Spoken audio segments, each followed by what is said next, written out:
Ramadan bersama RRI.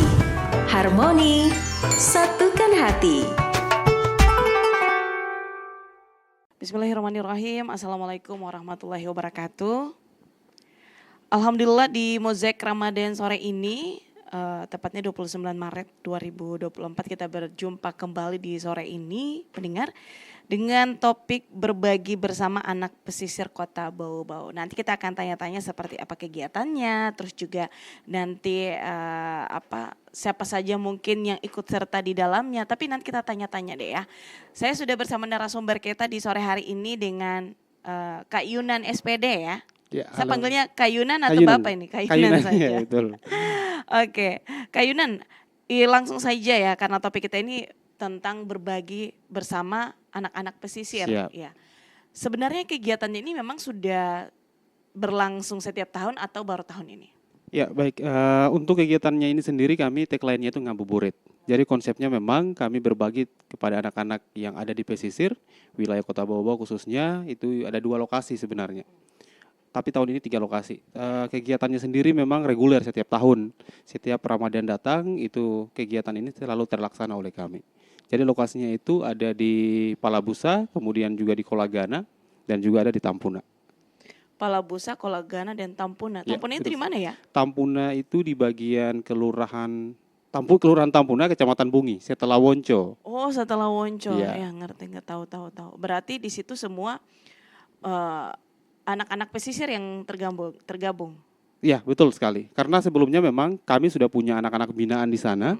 Kami ada program Taman Baca, yang kemudian Taman Baca itu memang secara reguler kami laksanakan programnya untuk anak-anak di sana. Namun untuk masuk dalam rangkaian bulan Ramadan, jadi program ngabuburit ini kami sekalian aja kemudian gabung untuk memberikan donasi berupa makanan, kemudian beberapa pakaian layak pakai dan juga minuman lainnya untuk anak-anak di sana. Baik, ngabuburit ya disebut tadi nama Ya, kegiatannya. ngabuburit, jadi ritnya itu membaca. Oh, oke, ngabuburit ya. Ya, betul sekali. Oke. Sangat kegiatan yang sangat positif ya, dan memang ini juga sangat bermanfaat sama masyarakat yang ada di pesisir. Karena kan kalau kita tahu bersama ya, kalau bulan Ramadan itu kita hanya bermain di kota saja. Ya, betul sekali. Tidak ada yang sedikit itu sadar bahwa ternyata bukan cuma di dalam kota saja ini sebenarnya. Ada memang masyarakat yang membutuhkan kita ini Yap, di luar betul. dari dalam kota Di ya. belakang teras Kota Bau-Bau khususnya. Iya, betul sekali, setuju itu. Karena kalau bulan Ramadan mulai dari tanggal 1 Ramadan atau mungkin 2 Ramadan itu yang lalu kegiatan-kegiatan ngabuburit ataupun berbagi takjil ataupun berbagi apapun itu biasanya kita jumpai itu di pinggir-pinggir jalan saat Betul ini. sekali. Tapi yang di masyarakat ataupun di bagian pesisir itu kayaknya memang banyak mungkin yang tidak sadar bahwa di sana itu banyak yang membutuhkan. Sangat Karena kan membutuhkan. memang masyarakat yang di bagian pesisir dan dalam kota itu tentu berbeda kan Ya. masalah ekonominya. Ya, betul sekali. Baik, itu kenapa sih sampai mengambil ide kalau kayaknya kita ke masyarakat pesisir saja deh? Jadi Itu gini, idenya dari mana? kalau soal ide sebenarnya memang ini bukan hanya sekedar program biasa, tapi memang kami berkomitmen bahwa program ini akan lahir terus sepanjang tahun pada saat Ramadan datang. Kami melihat fenomena takjil itu hanya dibagikan pada saat momen Ramadan dan juga fokusnya masyarakat itu di tengah kota, khususnya di jalan poros di mana kendaraan itu lalu lalang. Tapi pada intinya kami melihat pada proses pembagian takjil itu kebanyakan yang menerima itu double.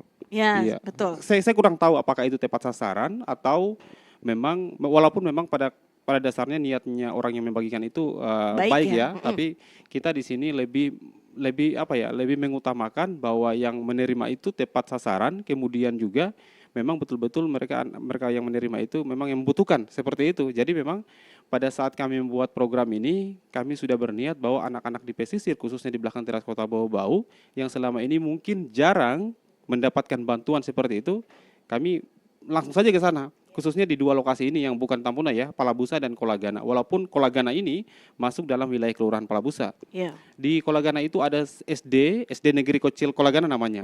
Berada di pesisir yang berbatasan langsung dengan Selat Kota Bau-Bau, di mana kita bisa melihat langsung Kabupaten Buton Tengah dari sekolah tersebut. Anak-anaknya itu sangat memprihatinkan. Iya. Walaupun kondisi mereka jauh dari pusat Kota Bau-Bau yang kurang mendapatkan akses informasi, tetapi kami punya niat bahwa program ini sangat dibutuhkan oleh mereka. Jadi bukan hanya sekedar membagi makanan sebenarnya. Ada rangkaian kegiatan yang kami laksanakan. Yang pertama itu membaca bersama, kemudian juga bermain games bersama anak-anak, dan juga ada sesi berbagi untuk memotivasi mereka bahwa ternyata pendidikan itu sangat penting untuk anak-anak pesisir. Ya. Tidak hanya anak-anak yang ada di tengah kota Bau-Bau. Iya. Ya, gitu. Menarik sih sebenarnya karena kita bukan cuma mengajarkan anak-anak tentang agama ya, Betul sekali. tentang iman ataupun bagaimana kita berbagi, tetapi situ ada bermainnya, Ya, betul. ada juga pendidikannya yang dimana memang pasti beda lah ya. Pendidikan yang ada di daerah-daerah terpencil, contohnya juga atau di bagian pesisir dengan di dalam kota pasti berbeda. Ya, sangat Karena dari fasilitas kan Yep. itu pasti berbeda. Alhamdulillah juga dengan adanya kegiatan ini juga bisa mengajarkan juga siswa-siswa di sana itu bahwa oh ternyata seperti ini pola belajar di kota juga Iya, betul. yang tanpa tidak sengaja kita mengajarkan secara langsung kepada mereka. Ini menarik. Seperti yang Kak Yunan tadi sampaikan juga kalau di dalam kota mungkin ada yang double ya. Ya, betul sekali. Ya, itu kita bisa lihat dengan mata kepala kita sendiri ya. Kalau kita turun di kota di pinggir-pinggir jalan kalau sudah sore itu biasanya sih mulai dari jam 4 begitu ya Ya. sudah mulai ada yang berbagi. Sebenarnya tidak ada yang salah. Semua itu niatnya baik, tapi kan kalau bukan double ya, bahkan bisa lebih dari 2 atau 3 Iya. ya. Apalagi tuh dalam makanan takutnya mubazir. Banyak ditampung oleh yang menerima tersebut. Iya. Kalau dapatnya 5 dos mungkin satu yang dimakan 4-nya basi kan itu namanya Betul, mubazir. betul. Kasihan kan orang juga sudah menyiapkan makanan dengan susah payah tapi kita juga tidak bisa melihat bahwa ini. Saya setuju dengan Kak Yunan tadi bahwa memang orang di pesisir mungkin bukannya dibilang juga tepat sasaran, tapi memang mereka sangat membutuhkan. Ya. Alhamdulillah dengan kegiatan ini masyarakat Kota Bau-Bau juga bisa lebih tahu ternyata oh memang ada kegiatan-kegiatan untuk masyarakat di bagian pesisir. Berarti ini sasarannya anak-anak. Ya, anak-anak kami tiap tahun anak-anak sasarannya. Anak-anak. Iya. Tapi sudah pernah mungkin terlintas bahwa ada mungkin kakak kepala keluarga mungkin yang tidak mampu mungkin dibantu juga atau memang ini fokus ke anak-anak? Sebenarnya kan kalau dari inisiator atau yang membuat program ini ada satu lembaga namun bermitra dengan komunitas lain. Ya. Jadi lembaganya itu Peduli Ciptaan Indonesia, kemudian kami bermitra dengan beberapa komunitas yang ada di Kota Bau-Bau, dari Trashiro, kemudian juga ada komunitas lain.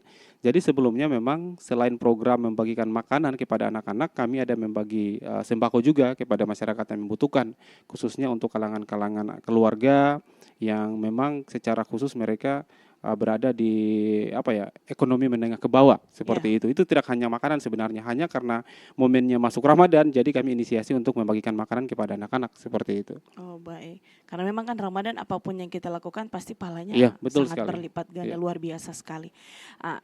Ini sudah mulai dijalankan mulai dari awal puasa kah atau memang ada di setiap minggu pertama atau minggu kedua atau setiap hari atau seperti apa? Tidak, ini satu kali dalam selama Ramadan, satu kali saja.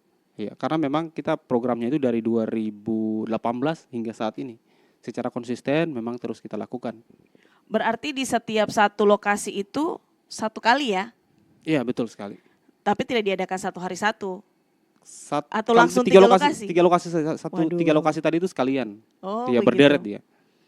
Berarti dimulai dari sebentar sore berarti Sebentar ya? sore mulai dari Tampuna, kemudian juga Kolagana, dan berakhir kita berbuka puasa bersama dan anak-anak itu di Palabusa. Oke. Iya. Yang jadi pertanyaan saya juga, ini sebenarnya ada donatur kah atau mungkin dari setiap panitianya yang kumpul-kumpul uang kah atau seperti apa? Ya, pada prinsipnya memang kalau dari lembaga kami itu Peduli Ciptaan Indonesia ada program reguler, tapi kami ada urungan. Urungan itu kumpul uang bersama teman-teman juga para donasi. Dan alhamdulillah untuk kali ini ada donatur juga dari teman yang kemudian sangat memprihatin karena sering melihat story saya di WA. Saya sering memposting ke aktivitas anak-anak di Kolagana Palabusa, itu belajar bersama dan dia berniat bahwa bulan Ramadan ini, khususnya tahun ini dia ingin menyumbang untuk memberikan makanan kepada anak-anak di sana. Masya Allah, tapi didukung sama lurah ya atau camat? Kalau dari pemerintah sendiri sampai saat ini kami belum ada. Dari sebelumnya ya dari 2018 hingga saat ini belum ada kemudian apakah mungkin mereka mendengar informasi ini atau mungkin belum sampai di telinga mereka. Tapi kami berharap bahwa ke depannya tidak hanya dari komunitas atau organisasi yang melaksanakan, tapi ada kolaborasi dari pemerintah setempat khususnya di pihak kelurahan. Baik, berarti tapi sudah pernah berkoordinasi nih sama pemerintah setempat yang ada di sana? Sudah pernah berkoordinasi, tapi mungkin mereka punya program lain atau mungkin mereka tidak mungkin waktunya bertabrakan atau seperti apa itu kurang tahu. Yang penting kita sudah menjalankan niat kami baik untuk membagi keberkahan kepada masyarakat yang ada di sana. Baik, dari tahun 2018 sudah dijalankan, apakah nanti tahun depan pasti akan dijalankan atau mungkin nanti ada tambahan-tambahan program lain Sebelumnya yang mungkin bisa lebih fokus lagi atau mungkin bisa lebih ada tambahan mungkin untuk tahun depan? sebenarnya dari selain program yang tadi kami ada program satu. Ini dari 2015 berakhir 2020 tapi itu tidak sempat terlaksana kembali. Itu namanya Pekang Kilo. Pekang Kilo itu perut kenyang lingkungan oke. Jadi Oke. program Pekang Kilo ini perut kenyang lingkungan oke menyasar para para tukang gerobak yang mendorong gerobak, kemudian para mereka yang menjalankan yang dorong becak seperti itu. Itu kami menyasar dua masyarakat, jenis masyarakat seperti itu. Jadi memang selain kemudian kami membagikan makanan, kami menciptakan generasi bukan generasi, menciptakan masyarakat yang peduli terhadap lingkungan. Karena memang program ini lahir dari komunitas lingkungan. Jadi pada saat kami membagikan makanan kepada penarik becak dan juga pendorong gerobak ini, fokus kami dan tujuan kami memberi informasi kepada mereka untuk menjaga lingkungan. Jadi kemasan atau packaging yang terbungkus makanan ini tidak menggunakan plastik sekali pakai. Kami menggunakan kemasan-kemasan yang ramah lingkungan, yang bisa didaur ulang kembali atau mungkin kemasan-kemasan yang dari alam seperti itu. Sangat bagus ya. Itu berarti berakhir tahun 2020 2020 ya? terakhir kami terlaksana kemarin. Belum lagi niat untuk dijalan karena itu kayaknya apalagi saat ini ya. Untuk Kota Bau-Bau sendiri itu di setiap tahunnya itu sampah semakin Betul sekali. tambah banyak ya Iya, jumlahnya. betul. Apakah nanti tidak akan dijalankan lagi dan juga di masyarakat apalagi di bulan Ramadan ini masih banyak yang menggunakan yang namanya kantong plastik? Niat kami sebenarnya pengen lagi dilaksanakan. Cuman kan begini, ada beberapa program yang kemudian bersifat urgen dan juga memang program yang lahir dari organisasi tadi yang wajib terlaksana, tapi program yang bersifat insidental seperti karena kan yang program Ramadan ini itu bersifat insidental, tidak secara reguler tiap bulan kami laksanakan, tapi programnya Pekang Kilo tadi kami berharap ini menjadi salah satu program yang sustain atau berkelanjutan seperti itu. Khususnya tidak hanya membagi makanan, tapi memberi kesadaran kepada masyarakat terkait dengan masalah lingkungan yang ada di sekitar kita. Berarti kalau kita bahas misalnya selain di bulan Ramadan ini, kegiatan-kegiatan di setiap bulannya memang ada untuk Ada banyak sekali kalau dari komunitas. yang jadi andalannya apa itu? Kalau dari komunitas sendiri kan ada beberapa komunitas lembaga yang concernnya berbeda. Khususnya Peduli Ciptaan Indonesia tadi itu concernnya pada isu pendidikan. Kami membuka taman baca kepada anak-anak yang ada di pesisir yang kurang mendapatkan akses pendidikan. Jadi secara reguler saya mengajar kepada anak-anak yang ada di Kelurahan Palabusa, Kolagana dan juga Tampuna. Walaupun selama ini kami bergerak secara mandiri melalui dana-dana yang ada, dana hibah, kemudian juga dari para donatur, tapi kami percaya bahwa program ini sangat dibutuhkan oleh masyarakat. Kemudian yang berikutnya kami ada program aksi bersih mingguan, ini dari komunitas Trash Hero, itu salah satu komunitas yang konsisten untuk menyuarakan masalah lingkungan khususnya terkait pengelolaan persampahan. Jadi kami setiap minggu ada tagline-nya kami, Weekly Clean Up, itu aksi bersih-bersih mingguan yang kami laksanakan di beberapa destinasi yang ada di Kota Bau-Bau. Mungkin bisa cek di Instagram kami di traserobaubau.id. Gitu. Oke, berarti memang banyak kegiatan-kegiatan yang memang fokus ke kebersihan lingkungan. Betul. Ya. Tetapi karena ini bulan Ramadan dan ambillah kegiatan berbagi dengan masyarakat di pesisir. Nah, boleh ada tidak bocoran kira-kira sebentar itu kan ada kegiatannya itu berbagi ya. Itu kira-kira ada berapa banyak nanti yang akan dibagikan? Kalau dari jumlah sendiri yang kami targetkan itu di masing-masing 3 wilayah ini berbeda. Kalau di Tampuna itu sekitar 15, kemudian di Kolagana itu mencapai 40 dan juga di Palabusa itu sekitar 20 anak. Rata-rata anak-anak. Anak-anak Rata-rata itu anak-anak. makanan kah atau ada memang alat tulis atau seperti apa? Atau Iya. sembako atau pakaian atau? Untuk tahun ini sedikit berbeda, selain ada makanan, kemudian juga ada pakaian layak pakai, dan juga ada Al-Quran juga, saya lupa tadi ada Al-Quran juga, dan juga ada alat tulis juga, ya untuk tahun ini. Berbeda ya? Berbeda Memangnya dengan tahun yang lalu itu sebelumnya hanya makanan saja. hanya makanan. Iya. Tetapi kali ini ada pakaian, ada Ada alat Al-Quran. tulis, Al-Quran, Iya. gitu. Karena kita tahu ya Ramadan itu adalah bulannya Al-Quran. Betul. Ini mungkin bisa menjadi masukan juga bahwa siapa tahu nanti setiap tahun bisa dimasukkan Al-Quran Yep. gitu. Baik, ini berarti pendidikannya ini pendidikan apa ya, formal ya, kayak maksudnya ada memang tapi ada juga agamanya atau seperti apa? Kalau di Taman Baca sendiri, karena fokusnya tahun ini memang kita pada anak-anak yang anak binaan kami yang ada di Taman Baca, kami programnya itu tidak hanya program mata pelajaran umum yang ada di sekolah. Kami 3 kali seminggu mengajar di Taman Baca. Ya hari Senin, Kamis, Jumat. Hari Senin itu membaca seperti biasa, kemudian hari Kamis itu belajar bahasa Inggris. Kebetulan background pendidikan saya adalah guru bahasa Inggris. Kemudian hari Sabtu itu kita mendongeng bersama anak-anak. Jadi saya menyampaikan kepada anak-anak untuk membaca cerita, kemudian cerita tersebut disampaikan kembali oleh kita. Kira-kira apakah mereka paham tidak? Karena membaca itu tidak hanya kemudian membaca beberapa paragraf, tapi mereka harus memahami isi dalam cerita tersebut. Iya. Gitu. Baik, untuk kita kembali tadi di jumlah yang akan dibagikan tadi ada 14, ada 40. Itu memang sesuai dengan anak-anak yang di sana atau didata lagi? Kalau untuk pendataan kami tidak ada. Memang sebelumnya anak-anak binaan ini sudah terdaftar. Jadi setiap tahun memang anak-anak ini sudah masuk dalam daftar list kita. Walaupun mungkin pada khususnya ada perubahan. Perubahan itu paling 3 atau 2. Yang tadinya mungkin mereka masih anak SMP, sudah beranjak ke SMA, sudah kurang aktif lagi berkegiatan di kegiatan kami. Jadi memang itu perubahannya yang tidak terlalu signifikan besar. Ya. Hanya sebagian kecil saja yang ada perubahan. Berarti yang masuk di Taman Baca misalnya Ya. ya, di Taman Baca itu memang anak-anak yang mendaftarkan diri kah atau memang kayak dari sekolah yang kita datang ke sekolah bahwa bisa tidak kita izin untuk buat sini Taman Baca masih siswanya ada berapa atau memang anak-anak yang datang terus ada posko ya namanya itu ada sekretnya di sana. Iya, kalau kami Taman Baca sendiri, program ini memang menyasar untuk masyarakat yang kurang mampu. Apalagi masyarakat anak-anak yang kemudian mereka kurang mendapatkan informasi pendidikan. Jadi tidak ada proses pendaftaran yang formal seperti itu. Siapa saja yang mau kepengen belajar, kami menyiapkan ruangannya, kami menyiapkan beberapa bahan bacaan. Karena hari ini kami masih menyiapkan buku-buku yang fabel, bergambar kemudian bercerita. Karena kebanyakan anak-anak yang kemudian hari ini, walaupun ada perpustakaan di sekolah ya, walaupun ada perpustakaan di sekolah, enggan untuk mereka datang membaca. Karena buku-buku yang disiapkan itu boring atau tidak terlalu cocok untuk mereka. Jadi membaca itu bukan hanya kemudian kita memberikan bahan bacaan, tapi ciptakan dulu kecintaan mereka terhadap buku. Jadi anak-anak yang ada di Taman Baca Palabusa itu saya tidak memaksa mereka untuk membaca, tapi mereka melihat gambar walaupun usianya mereka masih taman kanak-kanak atau PAUD, yang penting mereka kepengen untuk membaca walaupun hanya sekedar melihat gambar, lambat laun mereka akan mau untuk belajar sendiri. Tapi memang iya ya, kalau kita kembali ke zaman-zaman dulu kita masih sekolah itu, kita ingat kalau masuk ke perpustakaan itu, kalau saya memang jarang betul. ya.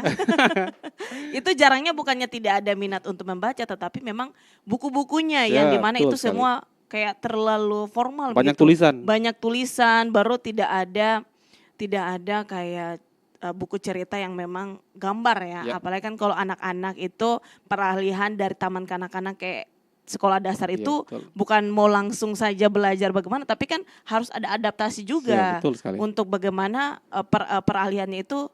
Buku ini ada yang berwarna, ada yang gambar. Jadi mereka itu dilihat dari kasat mata, ini menarik gitu.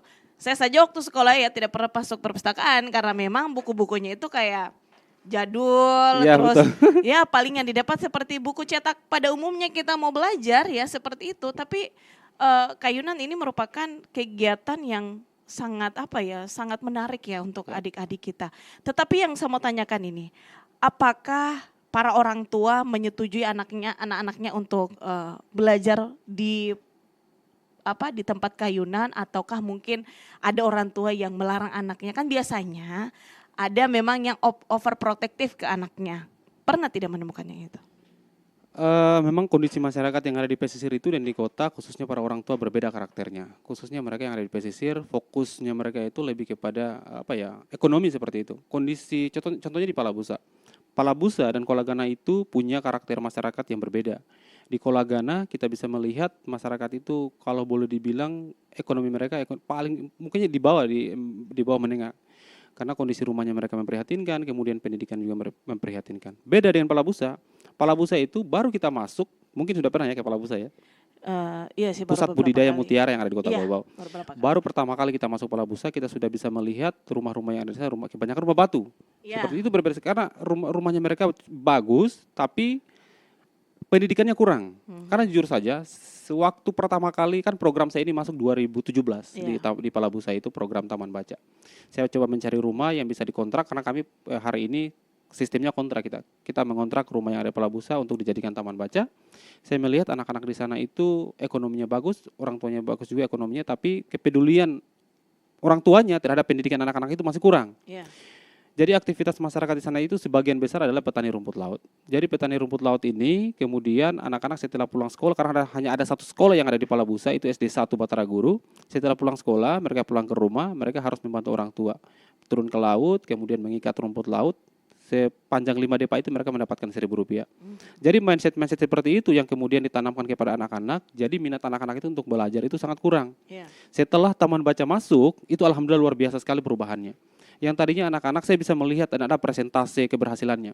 Anak-anak yang tadinya sudah kelas 6 SD, bayangkan dia tidak bisa membaca, dan mungkin ada juga kelas 5 SD yang sangat tidak bisa membaca. Setelah masuk di Taman Baca, progresnya luar biasa.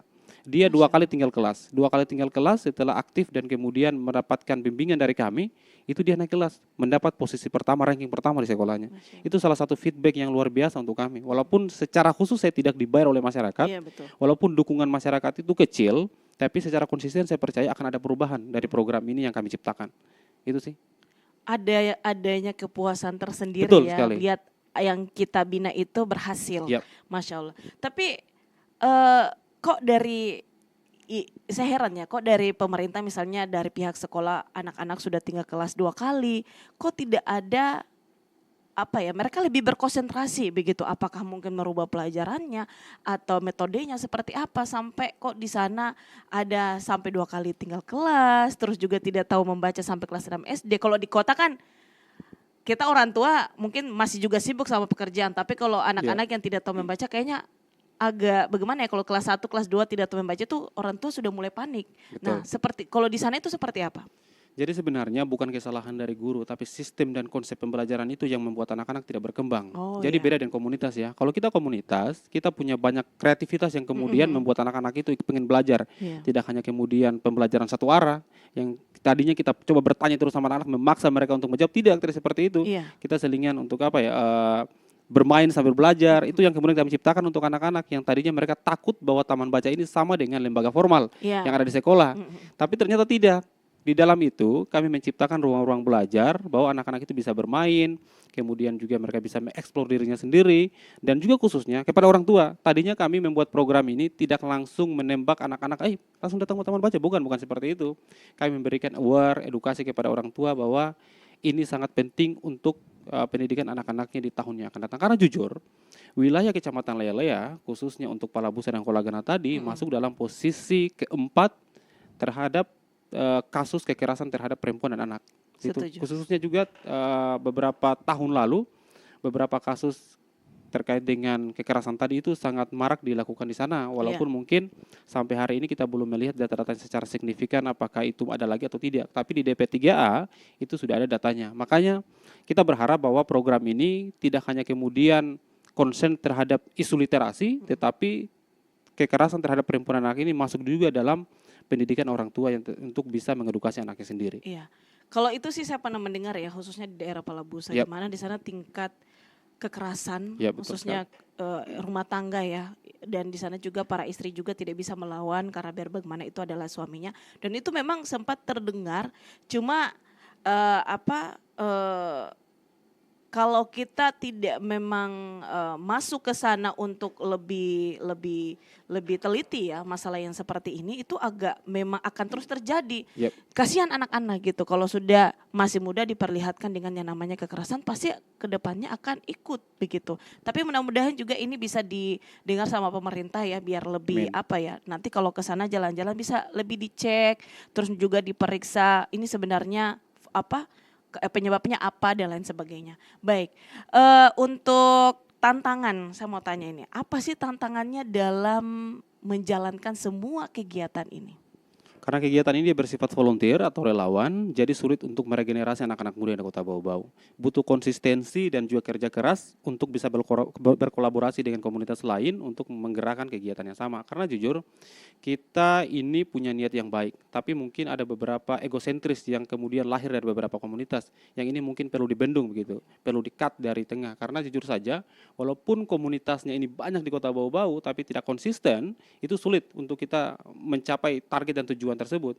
Karena jujur saja, selama ini saya menjalankan beberapa program, tidak hanya fokus ke lingkungan, tapi pendidikan dan pariwisata, itu berawal dari niat juga. Berawal dari niat, kemudian konsisten, dan juga dari anggota-anggota anak-anak muda yang ikut di belakang kami ini adalah kami bertujuan bahwa mereka itu bisa apakah mendapatkan beasiswa dari kegiatan-kegiatan volunteering, kemudian juga mereka bisa membuat kegiatan yang sama di komunitas lainnya, itu tujuan kami. Tapi secara keseluruhan, tantangan sampai hari ini adalah kita sulit menciptakan anak-anak muda yang kemudian kepengen ikut berkegiatan yang sama seperti kita. Itu tantangannya. Iya. Hanya segelintir orang saja anak-anak muda yang kepengen ikut kegiatan-kegiatan seperti ini, apalagi tidak bersifat profit. Iya, seperti betul. itu. Betul.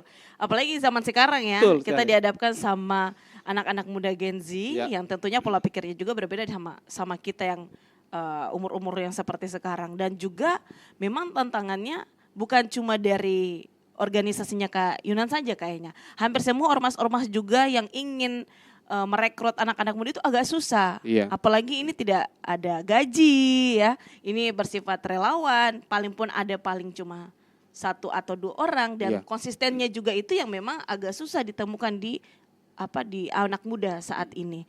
Baik, itu memang tantangannya yang hampir semua organisasi ya. Iya, betul sekali. Karena memang anak-anak muda apalagi di anak muda Gen Z ini memang agak sulit karena mereka punya pola pikir yang berbeda sama anak-anak milenial ya kalau. Iya, betul sekali. Waduh, kita menolak tua ini. Baik, ini kita sudah ada di 50 menit ya dari pukul 15 dan tentunya di sore hari ini pendengar, ini Kak Yunan sebentar. Jam berapa itu kegiatannya Kak? Jam 4 mulainya. Jam 4 mulai. Jam Mulai 4 sore. dari Titik kumpul kita sebentar ada di depan Lipo Plaza Bau-Bau. ada berapa orang sih anggotanya yang ikut terjun sebentar? Kurang tahu ya berapa, sekitar 10-an mungkin. 10 teman-teman kemarin sebentar yang hadir itu. 10 ya? Iya, Saya tadi kiranya 20. Biasanya banyak, cuman mungkin karena ada sedikit kesibukan, tadi juga ada teman-teman yang izin untuk tidak bisa hadir, jadi kita maklumi. Tidak perlu banyak, yang penting terlaksana programnya. Dan juga tepat Betul sasaran. sekali. Mulai dari jam 4 ya, sebentar berkumpul di di Lipo Plaza Lipo ya. Plaza Bau-Bau. Oke, dan mulai langsung membagikan paket-paket lah kita sebut, paket-paket untuk anak-anak yang ada di daerah pesisir. Terakhir ini Kak Yunan yang ingin saya tanyakan, apa ini harapannya buat anak-anak muda terutama, satu ya buat anak muda, terus buat adik-adik kita ini yang ada di daerah pesisir dan juga mungkin buat pemerintah mungkin, silakan. Tapi kalau tidak mau juga dibahas tentang pemerintah, tidak apa-apa ya, saya tidak paksa. Siap, Boy. Ya harapannya deh, seperti apa nanti? Ada beberapa poin sebenarnya sih. Saya coba sampaikan kepada teman-teman luar sana. Yang pertama itu never stop learning, jangan berhenti untuk belajar. Kemudian yang paling penting itu education other, kita harus mengedukasi orang lain. Kemudian yang ketiga, sustainability campaign, kita harus secara berkelanjutan untuk mengampanyekan isu-isu ini. Itu saja. Itu aja Iya. ya. Buat adik-adik di pesisir deh Untuk sedikit. buat adik di pesisir, jangan menyerah untuk belajar walaupun kita berada di belakang teras Kota Bau-Bau. Kita percaya dan yakin melalui buku yang kemudian kami wadahi untuk anak-anak di sana, khususnya kalian bisa merubah dunia, merubah hidup keluarga kalian. Masya Allah. Buat adik-adik kita juga biar lebih harus lebih semangat ya. Karena kalau bukan dari adik-adik yang mulai mau siapa lagi? Betul sekali. Ini demi orang tua. Kalau kita buat bangga orang tua, insya Allah semua urusan kita itu berjalan dengan lancar. Amin. Terima kasih banyak Kak Yunan Sama-sama. sudah hadir di sore hari ini ya. Mohon maaf agak singkat waktu Yep. kita berjumpa karena Kayunan ini memang lumayan sibuk ya. Karena banyak kegiatan-kegiatan relawan yang sangat luar biasa yang bisa menginspirasi juga kita yang ada di luar sana. Mungkin juga teman-teman yang ingin bergabung boleh ada di Instagramnya Kayunan ya. Trash Hero Bau-Bau atau Peduli Ciptaan Indonesia untuk Taman Baca, untuk kegiatan bersih-bersih ada di Trash Hero. Oke, bisa bergabung juga sama Kayunan. Mungkin Anda yang punya apa ya, yang ingin tergerak hatinya bahwa ingin jadi relawan seperti Kayunan, bisa langsung saja cek IG-nya. Baik, untuk Mozaik Ramadan kami cukupkan sampai di sini. Sekali lagi terima kasih Kayunan. Lancar Sama-sama. sebentar kegiatan berbaginya Amin. di daerah pesisir. Salam buat adik-adik di sana. Salam. Kita akan berjumpa di esok hari lagi masih di Mozaik Ramadan di pukul 16 sampai dengan pukul 17 waktu Indonesia Tengah. Terima kasih banyak. Wassalamualaikum warahmatullahi wabarakatuh.